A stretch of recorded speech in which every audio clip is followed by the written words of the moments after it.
Civil ডিসেন না civil ডিসেন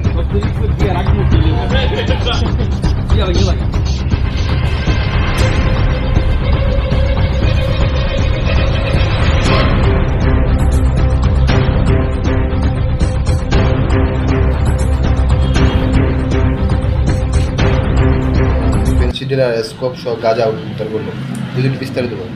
আজকে actually আমাদের এয়ারপোর্ট থানাতে একটা সিক্রেট ইনফরমেশন এসেছিল যে একজন মিঠুন দেবনাথ, যার বাড়ি বগাদি নরসিংগড়, ওনার বাড়িতে নাকি প্রচুর পরিমাণের cough syrup, illegal cough syrup এবং গাঞ্জা সিজড আছে। তো আমরা সেই খবরের মূল্যে আমরা এয়ারপোর্ট থানা থেকে আমরা এখানে গিয়ে মিঠুন দেবনাথের বাড়ি আমরা রেড করে দেখা যায় যে ইনফরমেশনটা কারেক্ট, এবং ওনার বাড়ির থেকে আমরা গাঁজা 30 কেজি, এসকাফ 2450 বোতলস এবং ফেন্সিডিল 220 বোতলস ওনার বাড়ি থেকে আমরা পাই।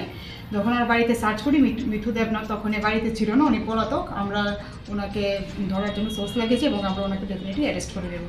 তো মালগুলো যেহেতু আমরা সিজ করেছি, আমরা সেই কারণে এয়ারপোর্ট থানাতে একটা NDPS কেসে আমরা মামলা নথিভুক্ত করেছি এবং আসামিকে আমরা খুব শীঘ্রই ধরে নিই।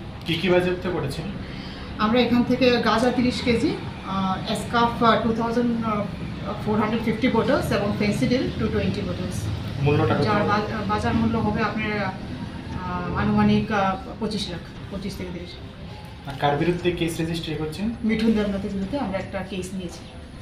ওনার বিরুদ্ধে প্রিভিয়াস নার্কোটিক্স অ্যাক্টের কোনো মামলা রয়েছে এখানে এক্সিস্টিং? বাকি থানার থেকে আমরা ওনার যে ডিটেলস আমরা দেখবো যে অন্য কোনো থানাতে ওনার বিরুদ্ধে কোনো মামলা আছে নাকি, বা আমাদের যে পুরানো যত নথি আছে ওইগুলো আমরা খাটিয়ে দেখবো ওনার বিরুদ্ধে কোনো মামলা আছে নাকি, তো সেগুলো আমরা আনবো।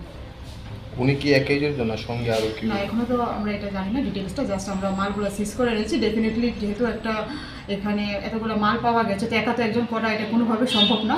ওনার সঙ্গে আরও কিছু মানুষ আছে যাদেরকে আমরা ডিউরিং ইনভেস্টিগেশন আমরা ওদেরকে কেসে আনবো।